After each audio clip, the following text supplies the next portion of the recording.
You there! You are no longer in my favor!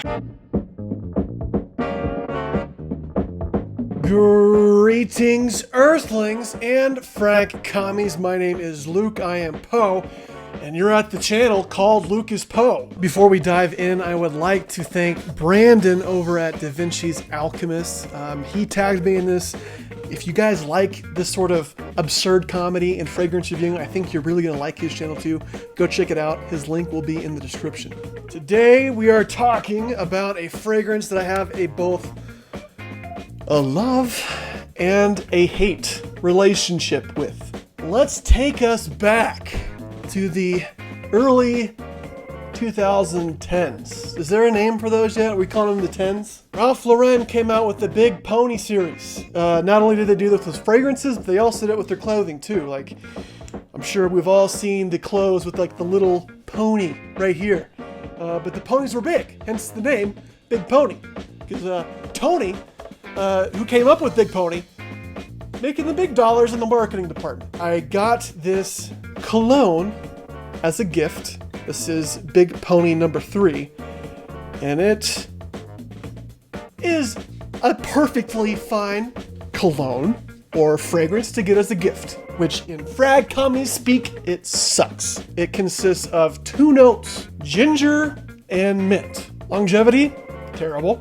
Projection, okay, but you shouldn't want this one to project. It does not smell like something that you want to brag about. The end of 2014 approaches. I had just come out of a really toxic relationship, but I didn't quite know it was toxic at that time. You don't really necessarily have hindsight in that moment. My friend is engaged, and I've known this guy since preschool. We've been, best friends for a long time, and he wants to get drunk. And before we go downtown, seeing all the ladies, I spritz on a little Big Pony number 3.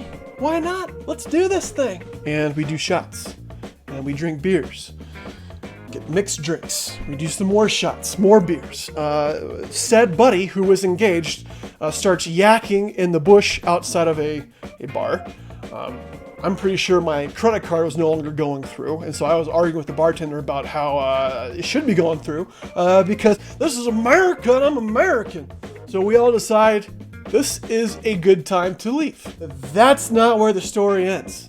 For some reason, in my blacked out state, I wake up 2 hours later, grab the keys from my newly engaged friend. Let's call him Amos. And Amos is like adamant. He does not want to go because he lives 45 minutes away. This was out of character for me to do this night, and I can't really to this day explain why I did it. But I grab my friend's keys, I start the car, and we are in this kind of drunken wrestling match about whether we should go or not. And I am emphatic that I am fine. I am not fine at all.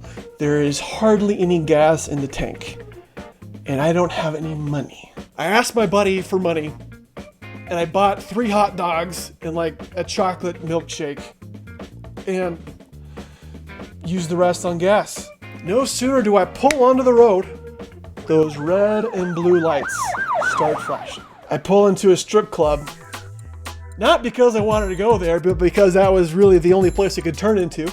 I don't really have a whole lot of memory of the field sobriety test, but I know that I did well enough to get handcuffed and put in the back of a police car. I had never spent any time in jail before, and jail is jail.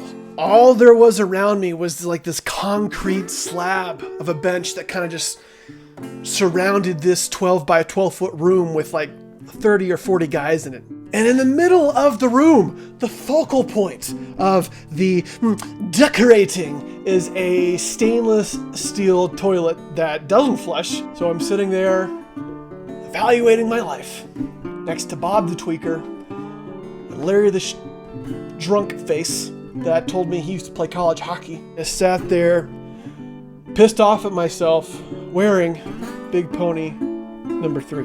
Somehow this stayed in my car for years until I moved to Colorado and I was unpacking it and I found it and I almost just tossed it for the trash. But then I smelled it and that night came back in all of its glory with Bob the meth tweaker and Larry the alleged college hockey player. I hate that I drove intoxicated that night, but I'm really glad I got thrown in jail. It was a huge turning point in my life. It was a time when I finally grew up. Did I discover a drinking problem?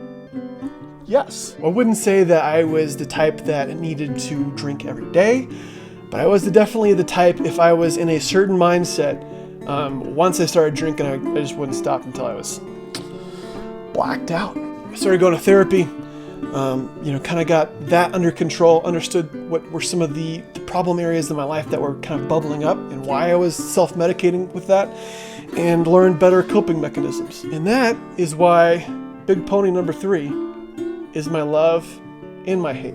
I don't think I'm ever gonna wear this one again. I think this one was just a reminder of the mistakes that I made and how sometimes failure can be a really beautiful thing.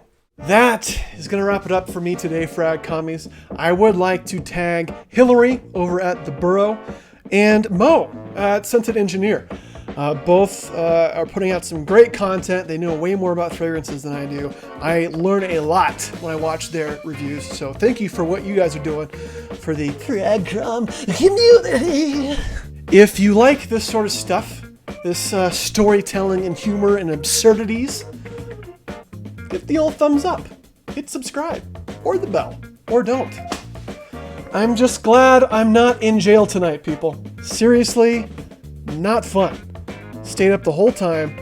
All I got was a biscuit and chocolate milk because chocolate milk is ironic at all the wrong times.